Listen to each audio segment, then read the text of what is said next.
Ravi de vous retrouver. Aujourd'hui, donc, on reprend sur le, le temps, la notion de temps dans le rêve politique néolibéral. Alors, est-ce qu'on est dans un temps pérenne? Est-ce qu'on cherche à atteindre un temps pérenne? Est-ce qu'au contraire, on cherche à atteindre un temps agité?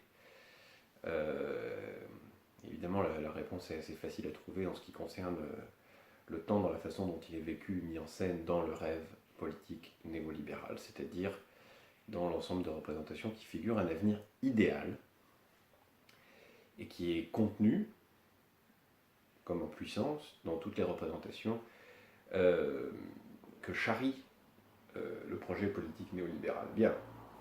Alors, ce temps-là, pour vous faire un résumé, c'est assez simple. C'est un temps qui est limité au présent. C'est un temps qui est un pur présent.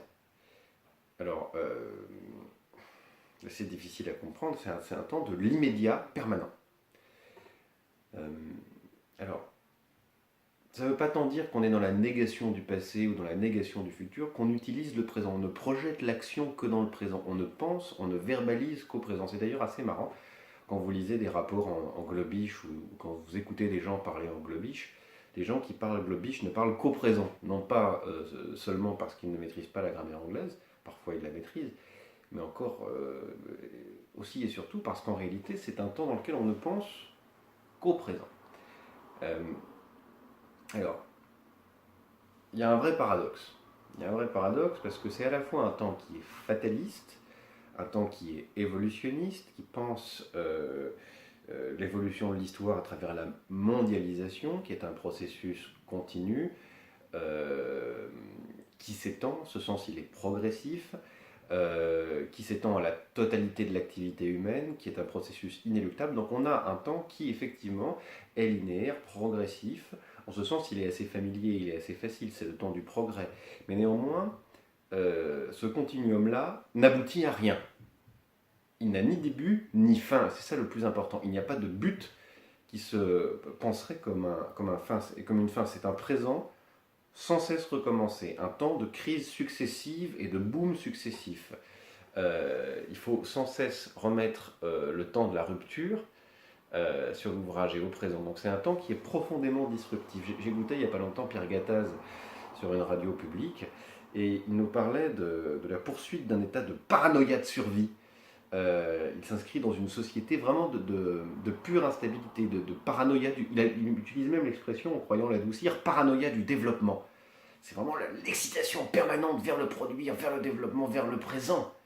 Alors c'est vraiment une pensée qui ne s'institue pas dans la volonté d'instituer, de figer dans une pérennité, ce qui pourrait être atroce aussi, mais il cherche une société de l'instable, de l'instabilité, du mouvant sans arrêt. Euh, donc on ne peut même pas penser de cycles réellement réguliers, des cycles schumpeteriens absolument réguliers, ou du moins, quand on les pense au présent. Euh, dans le discours que notre président de la République, Emmanuel Macron, a récemment fait à Davos, vous savez, en expliquant qu'il fallait adoucir le capitalisme, sinon on ne pourrait plus le justifier démocratiquement, les gens ne le voteraient plus, ne voteraient plus pour cela, ou ne toléreraient plus à travers leur vote. Euh, on trouve un discours qui est assez intéressant sur le temps. Il nous dit, voilà, on va passer des cycles schumpeteriens à l'évolution darwinienne et à la sélection naturelle. Donc en quelque sorte, on retournerait à la nature et à la barbarie. Et ce qu'il veut, lui, c'est pas tellement construire un avenir qui soit défini et dont il nous donnerait le terme, les tenants, les aboutissants. C'est bien construire immédiatement, dans le présent, les conditions du boom à venir et de la crise à venir. Euh, voilà, c'est vraiment la politique ASAP. La politique as soon as possible. Euh, la politique de la mise à jour. Euh, alors, ce, ce temps-là, ce temps du présent, vous le connaissez dans vos vies quotidiennes, c'est un temps minuté, c'est le temps des hommes pressés ou de l'homme pressé, comme aurait dit Noir Désir, avec un temps minuté au travail, coincé dans cette espèce de temps d'urgence permanente, mais qui vous donne les moyens de savoir exactement combien de temps vous faudra-t-il attendre votre bus, combien de temps faudra-t-il attendre votre métro avant qu'il arrive, avec ces minutes qui s'égrènent dans l'espace public, partout, vous rappelant sans cesse que vous vous devez à votre emploi du temps et à la gestion du temps. On sait l'heure partout, où qu'on soit, à n'importe quel moment. Je parlais avec mes étudiants cette semaine euh, de 3 sujets que je mettais en parallèle, 3 sujets dans l'actualité médiatique et qui avaient pour point commun de mettre en regard ceux qui refusent l'inégalité d'un côté et d'autres qui, au nom d'un prétendu pragmatisme, disent nous devons admettre l'inégalité et faire avec et apporter la réforme. Donc c'est vraiment le refus de l'inégalité d'un côté et pragmatisme de l'autre. Et ces 3 sujets, c'était la réforme du bac, la réforme de l'université et la réforme, la réforme appelée de ses voeux par notre président pour adoucir la mondialisation du nouveau contrat mondial. Nouveau contrat mondial, ça veut donc dire exactement de la même manière. Nous reconnaissons la nécessité de l'économie libérale de marché créatrice d'inégalités. Nous reconnaissons avec fatalisme cette nécessité, et cependant,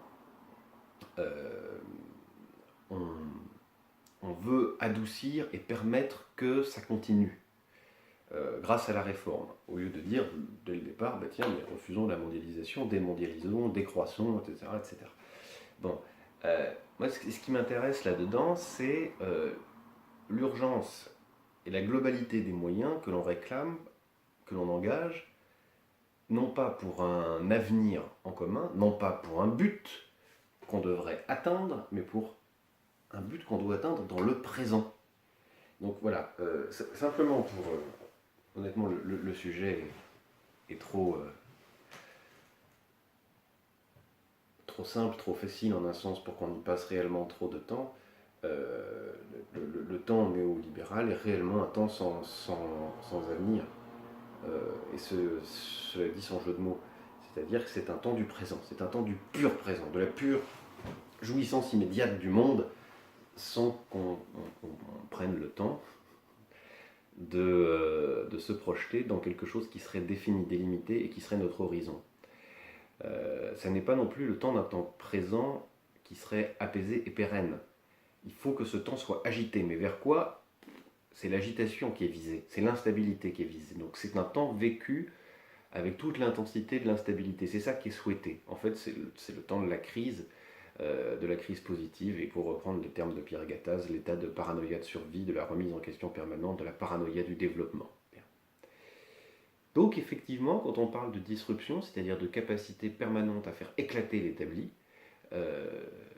c'est bien du temps néolibéral dont on parle, et simultanément, on pourrait se dire que c'est un temps qui a pour but et comme validité de sans cesse faire éclater la société, refuser toute forme de stabilité. Alors évidemment, c'est un piège. C'est un piège en ce sens que